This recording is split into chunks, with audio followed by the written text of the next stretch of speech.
നിങ്ങളുടെ favourite shows ഇനി ഒരിക്കലും മിസ്സാവില്ല. ഇപ്പോൾ C5 കാണും നിങ്ങളുടെ ഫേവറേറ്റ് ഷോ തികച്ചും സൗജന്യമായി. അരവിന്ദൻ പരിശോധനയ്ക്ക് നൽകിയ പൂക്കളിൽ മാരകമായ കെമിക്കൽസിന്റെ സാന്നിധ്യം ഉണ്ടായിരുന്നു.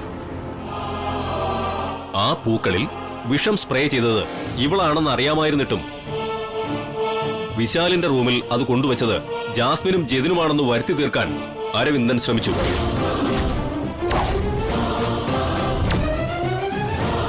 അത് അരവിന്ദന്റെ ഭാഗത്തു നിന്നുണ്ടായ ഗുരുതരമായ കൃത്യവിലോപമാണ്. എനിക്കും ഈ കുറ്റകൃത്യത്തിൽ പങ്കുണ്ടെന്ന് സാർ വരുത്തീർക്കുകയാണോ? ഇവൾ കുറ്റം ചെയ്തിട്ടുണ്ടെങ്കിൽ ഞാൻ ഇവൾക്ക് വേണ്ടി സംസാരിക്കുമെന്ന് സാറിന് തോന്നുന്നുണ്ടോ? ജാസ്മിനും ജിതിനും കുറ്റം ചെയ്തിട്ടില്ലെങ്കിൽ ഞാൻ എന്തിന് അവർക്ക് നേരെ തിരിയണം? അവരെ നിങ്ങൾ ശത്രുവായി കാണുന്നതുകൊണ്ട്. What you mean sir? Exactly what I said. നിങ്ങളുടെ സഹോദരി ഭർത്താവായ ജെതിനോടും അയാളുടെ അനിയത്തോടുമുള്ള വ്യക്തിവിരോധം തീർക്കാൻ നിങ്ങൾ നിങ്ങളുടെ അധികാരം ഉപയോഗിച്ചു എന്നാണ് എനിക്ക് എന്റെ അന്വേഷണത്തിൽ നിന്നും മനസ്സിലായിട്ടുള്ളത്. അയ്യോ സാർ, ഞാനൊരിക്കലും അങ്ങനെ. Stop it. ഗുരുതരമായ ഒരു വീഴ്ചയാണ് നിങ്ങളുടെ ഭാഗത്തുനിന്നുണ്ടായത്. ഡിപ്പാർട്ട്മെന്റിനോട് കാണിച്ച ഈ നീതികേട് എനിക്ക് നേരിട്ട് വ്യക്തമായ സാഹചര്യത്തിൽ നിങ്ങളെ എനിക്ക് സസ്പെൻഡ് ചെയ്യാൻ കഴിയും. സാർ, പ്രതിയുടെ മുന്നിൽ വെച്ച് ഇതുപോലുള്ള കാര്യങ്ങൾ സംസാരിക്കാൻ ഞാൻ താല്പര്യപ്പെടുന്നില്ല. അതുകൊണ്ട് അരവിന്ദൻ തന്നെ പ്രതിയെ സെല്ലടയ്ക്കണം.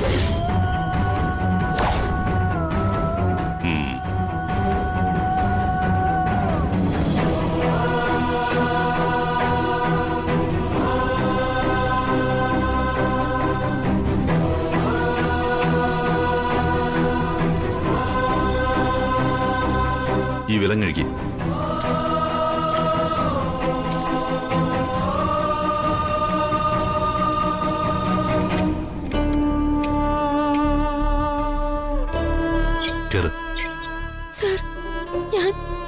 ആ ലാബ് റിപ്പോർട്ട് മാത്രം വെച്ചുകൊണ്ട് എനിക്ക് അവരെ അറസ്റ്റ് ചെയ്യാൻ കഴിയില്ലെന്ന് പാർവതിക്ക് മനസ്സിലാവുമല്ലോ. അവരെ പൂട്ടുന്നതിന് കൂടുതൽ തെളിവുകൾ വേണം. അത് കണ്ടെത്താനുള്ള അന്വേഷണത്തിലായിരുന്നു ഞാൻ.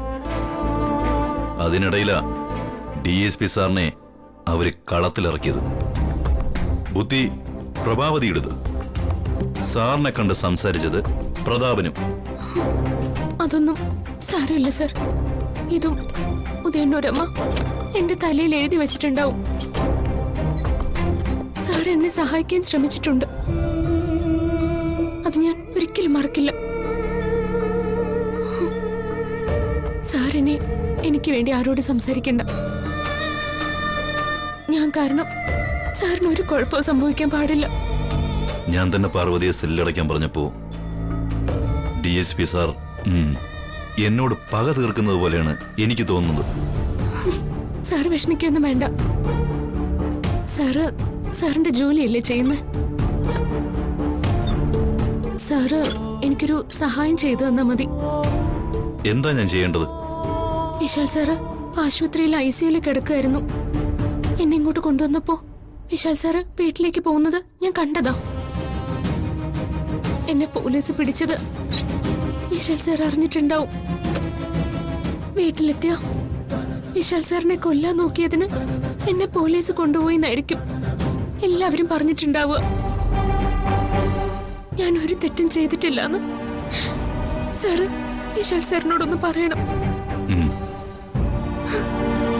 വിശാൽ സാറ് എന്റെ ദൈവമാണെന്ന് പറയണം. പാർവതി, കേറ്.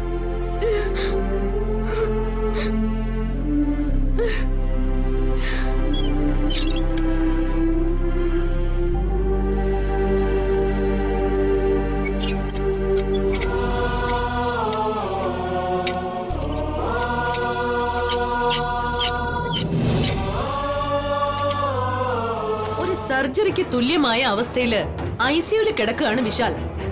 അതും തലയ്ക്കാണ് പരിക്ക്.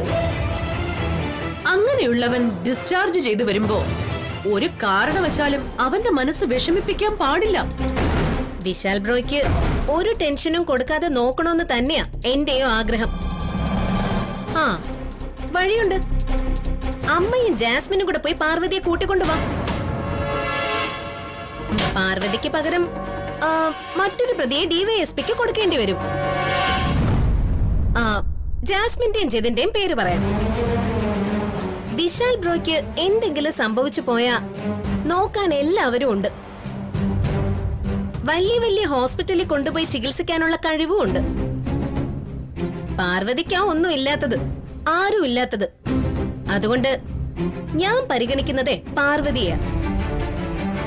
ഗാർഗി വേണ്ട, വിശാൽ ഒന്നും അറിയരുത്. അച്ഛ പറയാതിരുന്ന എങ്ങനെയാ? പാർവതി പിന്നെ രക്ഷിക്കണ്ടേ?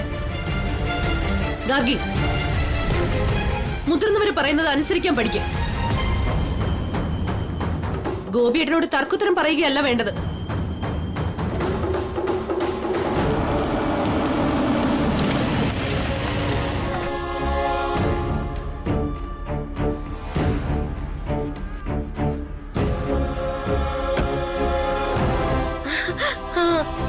വിശാൽ ബ്രോ വന്നു തോന്നുന്നു. ഏട്ടാ പതുക്കെ.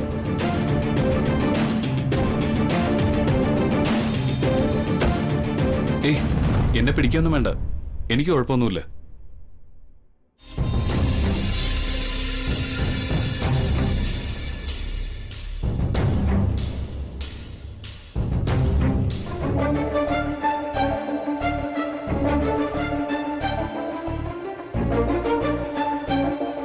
മോനെ, ഞാൻ ഹോസ്പിറ്റലിൽ വിളിച്ചപ്പോ നീ ഡിസ്ചാർജ് ആയെന്ന് പറഞ്ഞു. ഹെഡ് ഇഞ്ചുറി അല്ലേ മോനെ?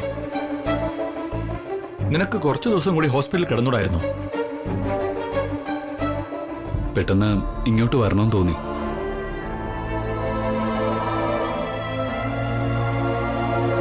ഇവിടെ റെസ്റ്റ് എടുത്താലും മതിയല്ലോ അച്ഛാ. ഹോസ്പിറ്റലിൽ കിട്ടുന്ന ശ്രദ്ധയും കെയറും ഒക്കെ ഇവിടെ കിട്ടുമോ മോനെ? ഞങ്ങൾ ആരും കൂടെ ഇല്ലാത്തതിന്റെ മനപ്രയാസമാണെങ്കിൽ അമ്മ മോന്റെ കൂടെ നിൽക്കാം. വാ മോനെ, ഹോസ്പിറ്റലിലേക്ക് തിരിച്ചു പോവാം. വന്ന് കേറിയതല്ലേ ഉള്ളൂ അമ്മേ. അപ്പോഴേക്കും പറഞ്ഞയക്കാൻ തിടുക്കമായോ? വിശാൽ ബ്രോ ഒന്ന് ശ്വാസം വിട്ടോട്ടെ.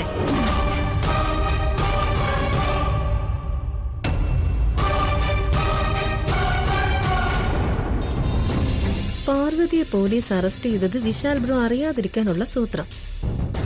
അങ്ങനെ ഇപ്പോ എപ്പോഴും വില്ലത്തിമാര് ജയിക്കണ്ട. അമ്മേ, വിശാൽ ബ്രോ ഇനി ഇവിടുന്ന് പോകുന്നുണ്ടെങ്കിലേ അത് പാർവതിയെ കാണാൻ വേണ്ടി തന്നെ ആയിരിക്കും. അമ്മ കണ്ടു. വാ മോനെ, കുറച്ചു നേരം ഇങ്ങനെ നിന്നാലേ തളർച്ചയും വേദനയും കൂടും. എത്രയും വേഗം നമുക്ക് തിരിച്ചു പോകാം. വിപിൻ, വിശാല് ഹോസ്പിറ്റലിൽ തിരിച്ചു വരുന്നു നീ ഹോസ്പിറ്റലിൽ ഒന്ന് വിളിച്ചു പറഞ്ഞേ. ഏയ് വേണ്ട, ഇനി ഞാൻ ഹോസ്പിറ്റലിലേക്കില്ല.